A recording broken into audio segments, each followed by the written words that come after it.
Welcome to Scary Stories.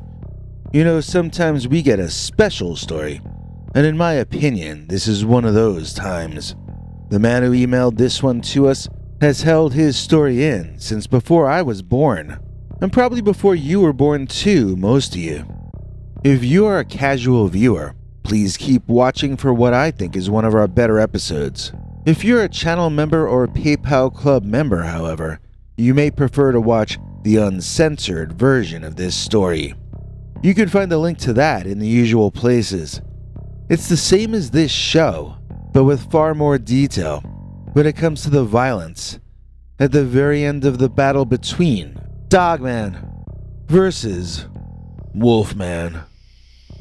Dear Scary Stories NYC, I witnessed a battle between what looked like an upright dogman and what looked like a werewolf, and I lived to tell the tale to you. Unlike some people who send you their stories that don't even have an ending to them, leaving you to wonder who won, I was there at the end of this fight, and I'll tell you exactly who won. This story happened when I was in college, which means it took place in the Pleistocene era. No, seriously, we're talking about 1961-ish or 62. Yes, it was the 60s technically, but it was the pre-Beatles, pre-psychedelic 60s. That means basically the 50s, with a more streamlined look and fashion for both genders. Oh right, we still only had two of those back then too, so really it still was in many ways like the 50s. I thought that werewolves were movie creations only, and I did love horror movies. Any kind of monster was equally good for me. Old school Universal monsters, or alien flying saucer pics, I didn't care. But I had no idea that anything like from those movies could ever happen in real life. Some people say that everyone in the Midwest has always known about the Wisconsin werewolf and the Michigan dogman. I am living proof, well, at least while I'm still alive, that this is not the case. I had never ever heard of any of the local legends of dog-headed men, or of large four-legged wolves that seemed supernatural. In my older years, I've grown to know more and more dogman enthusiasts, especially among people living in the center of the country. It's been my impression that back in my youth, the stories of the beasts were mainly being told by loggers and trappers. In other words, woodsmen. My family, in contrast, had moved to Michigan from the east a generation before my birth. By the time I was born, my father was an executive, and we were living in the countrified suburbs.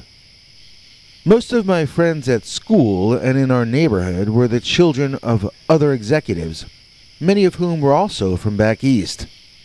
So I heard stories while growing up about how there were supposed to be alligator men in the New York City sewers, but I never heard of any legends about the location that we were actually living in. Looking back on it, I suppose my entire childhood, and that of most of my friends, was a bit astroturfed, but you know, we created our own culture in that vacuum. Now that I think I've explained the world that I knew back then, let's jump straight to the camping trip on which I saw these two guys battle. It wasn't just me, but my friend Buddy took his memories about the event with him when he passed away a long time back. So I'll do my best to recall as many details as I can on my own. Now, like I said, it was the early 1960s, and I was camping with Bud in the Gaylord State Forest area near Wolverine, Michigan. It was the end of summer, beginning of fall, just a little before school was about to resume. We wanted one last fling of fun before getting back to classes. I forget if this was between sophomore and junior year, or between junior and senior year, as we basically did the same thing each of those years, and before our freshman year in college as well. Once we were undergraduates, though, we got serious girlfriends, so we didn't really get to spend much time together anymore unless we were double dating. But this was during our Friends for Life period, when we were the two musketeers.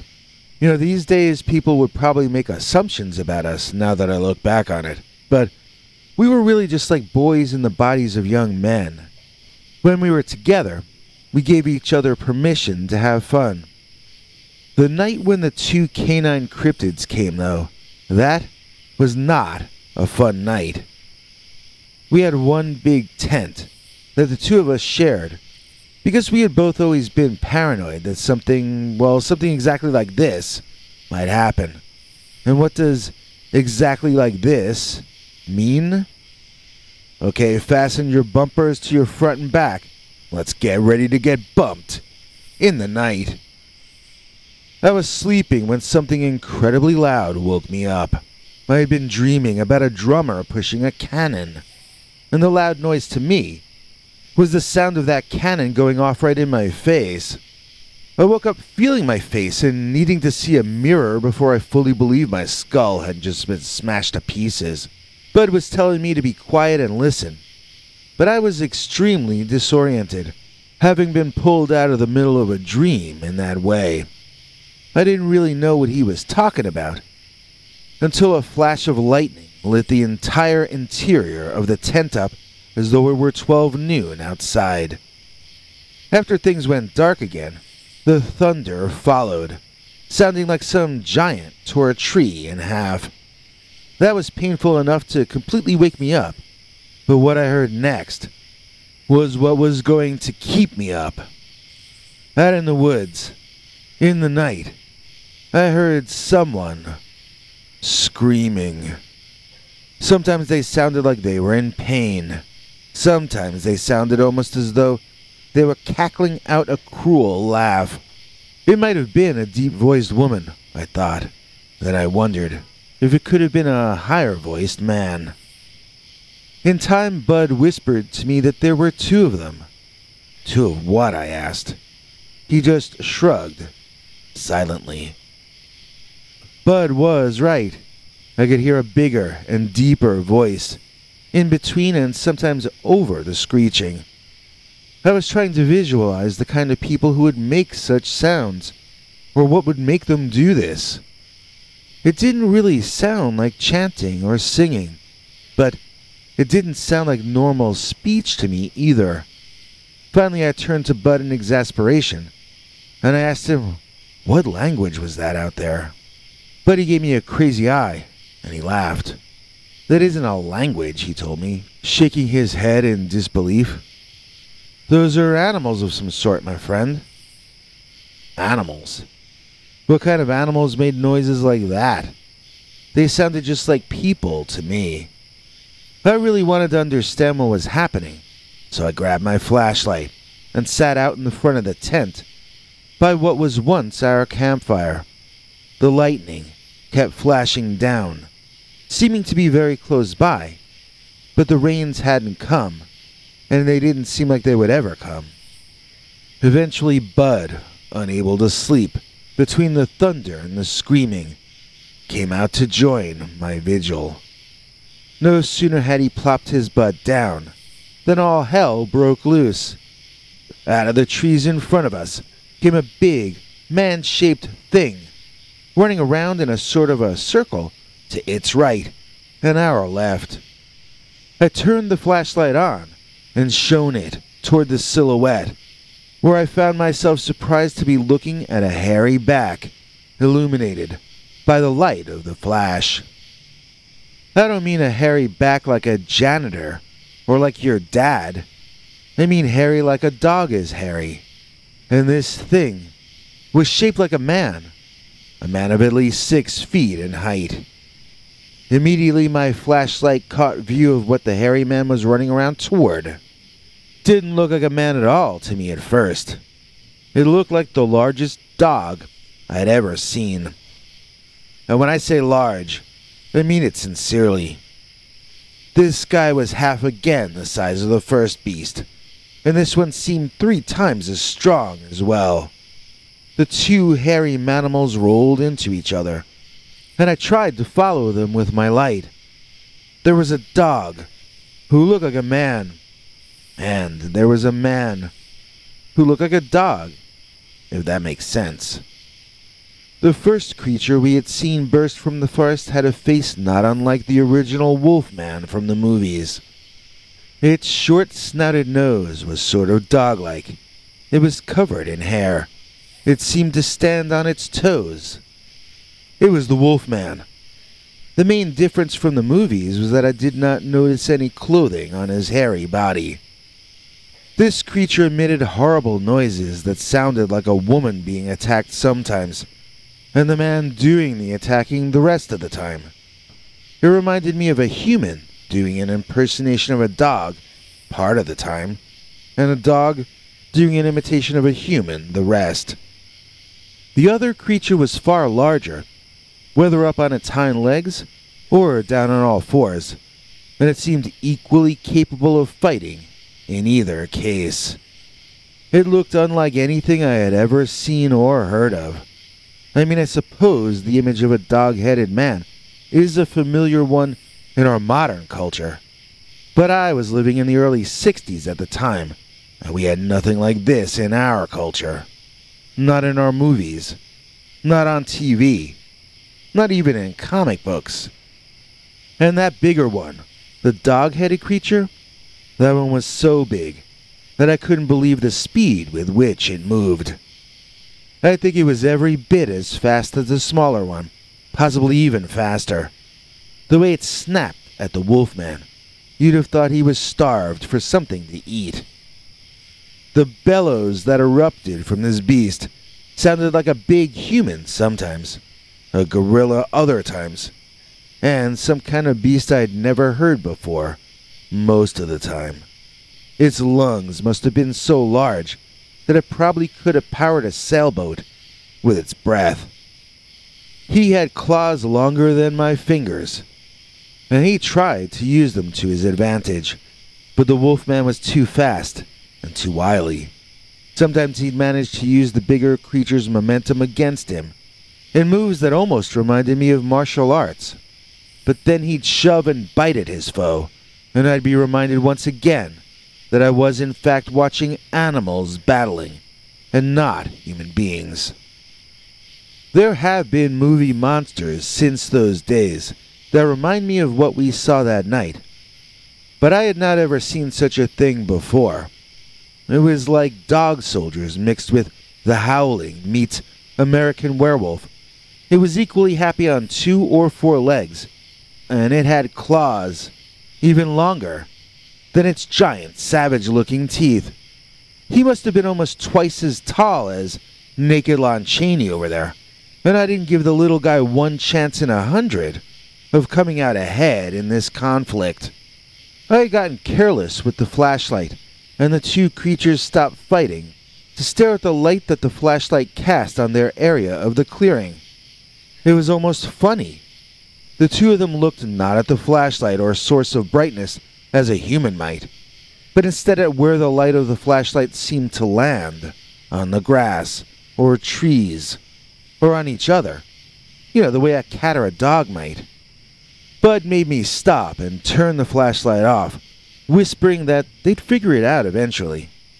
It didn't matter, because in those few seconds when I had that flashlight pointed at the 2 battling beasts, I saw something on the finger of the shorter snouted one of them that, to me at least, changed the entire meaning of what we were observing. And what I saw on that one's finger was a shiny gold and green ring. How many forest animals wear jewelry? So I knew that the shorter one, the man-sized one, actually was a man. At least part of the time. An animal doesn't wear a gold ring. A man does. So, was that a victim of lycanthropy? Was that a skinwalker? Or a shape-shifting shaman? At the time, all I could think was that he was a wolfman, like in the old movies.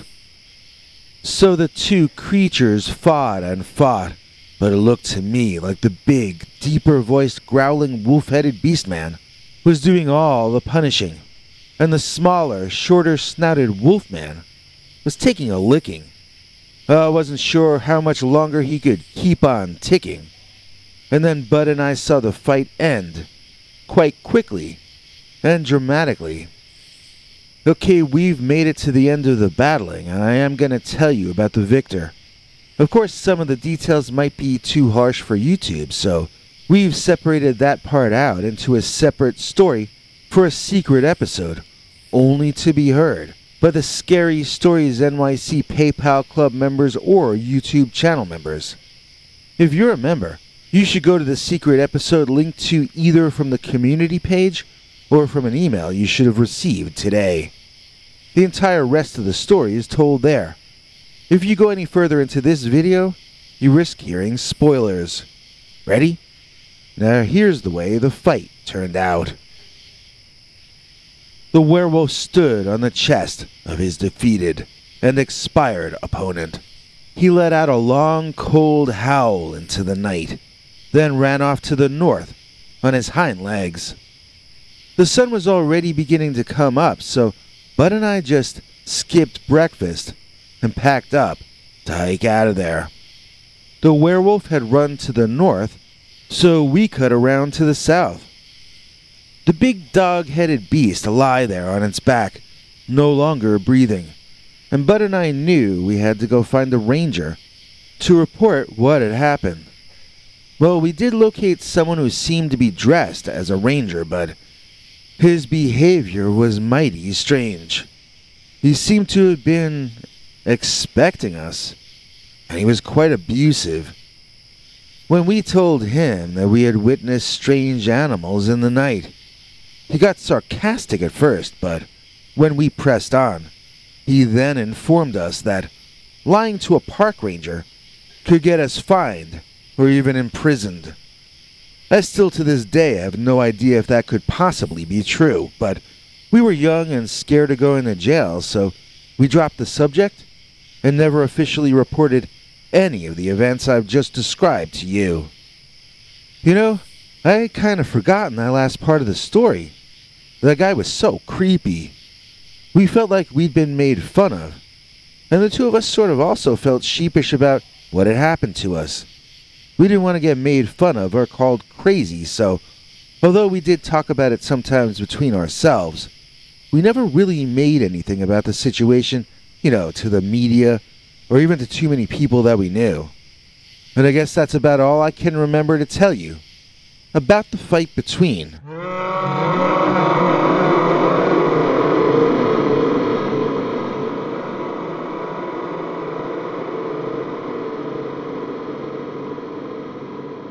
Dogman versus Wolfman. Our EP is CS, greatest in the nation. Without her, we'd already have choked on inflation, and then we'd have been forced to cease all our creation. But CS has stopped that all with her kind donation. If you like this episode, then you should know that it came into existence thanks to a donation by the kind and wonderful CS, who sent us instant cash using our paypal.me/PeterBernard209 page. We got that money and immediately went food shopping with it. So please understand that your donations literally keep the show's creator alive. Our ad revenue on YouTube has dried up like a lot of other creators, so we would already have been off the air if not for kind people reaching out to save us. We also have clubs you can join, where you get to see our secret episodes, like the uncensored version of today's show. Here to break it down in simple terms is our international TV spokesmongrel Henry Lee Dogman. Hank? Thanks, Biggie, and thanks to all of you for watching this far. If you liked it, please click like. If you'd like to see more of our work, please subscribe. And also click that bell icon if you'd like to be notified when we put out a new episode. To become an executive producer, you can donate to us through the thanks button under each of our videos or through our paypal.me/PeterBernard209 page. To receive cool perks like secret uncensored Dogman episodes far too wild to ever run on this channel, you can become a YouTube channel member by clicking the join button, or join our PayPal subscribers club at peterbernard.com. Joining either at the $3 a month level or above gets you access to our over 25 hours of secret uncensored Dogman stories available nowhere else. Do you have a scary story about Dogman or some other kind of high strangeness that happened to you? Let us know by emailing us at scarystoriesnyc@gmail.com or by leaving us a voicemail message at 804-LA-SCARY. You may need to call back on that when it cuts off after I think 3 minutes. And if you don't want to do any of that stuff, thank you for simply watching to the end. Good night, and have a scary tomorrow.